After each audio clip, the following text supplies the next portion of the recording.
गांधी माहितीच सर्वांना, बरोबर आहे. तर स्वातंत्र्य लढ्याची सुरुवात झाली होती, सर्वजण क्रांतिकारक लढत होते आणि महात्मा गांधींच्या नेतृत्वाखाली बघा भारत छोडो आंदोलन चळवळ उभी राहिली होती.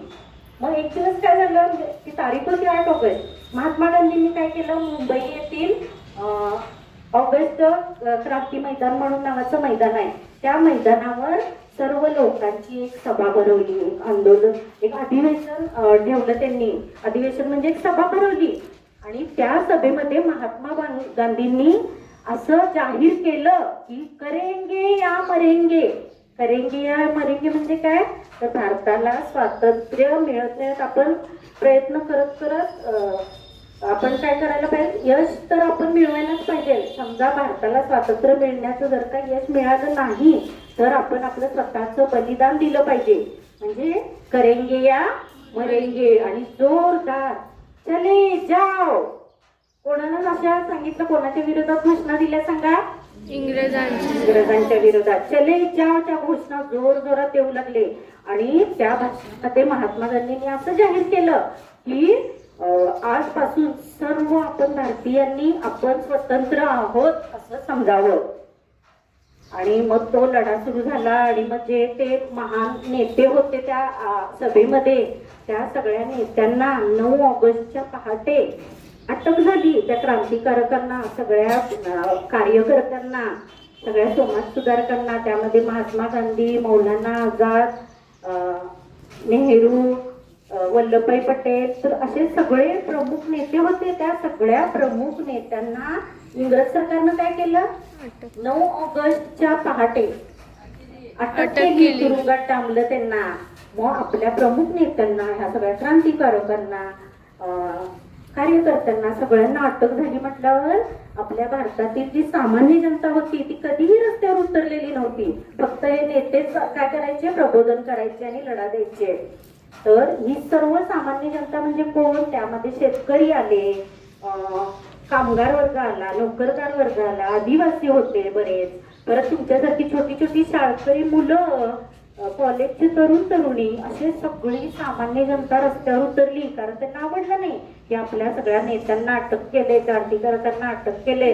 आता काय माहिती, कदाचित इंग्रज सरकार त्यांना पण फाशीची शिक्षा देईल या विचारानं सगळी जनता पेटून उठली, रस्त्यावर आली आणि मिरवणुका काढल्या गेल्या, चले जावच्या घोषणा दिल्या.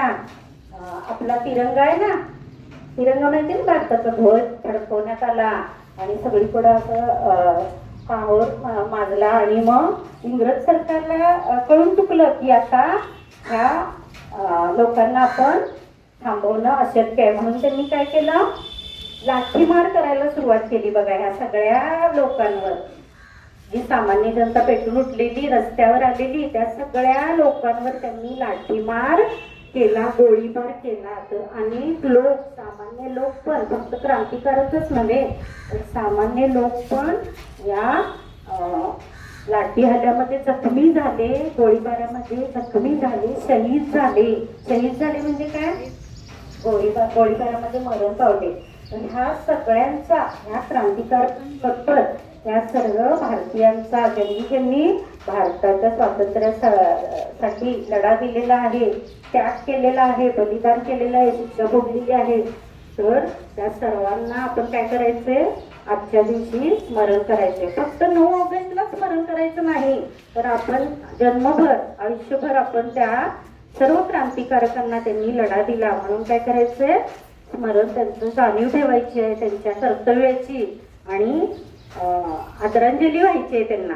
आता मॅडमनी कशी प्रतिमा पूजन केली तसं त्यांनी त्यांना चरणी त्यांच्या नतमस्तक व्हायचे, सगळ्यांनी त्यांना नमस्कार करायचा आहे. कारण फक्त आणि फक्त त्यांच्यामुळं आपण आज काय करत आहोत, स्वातंत्र्य उपभोगत आहोत.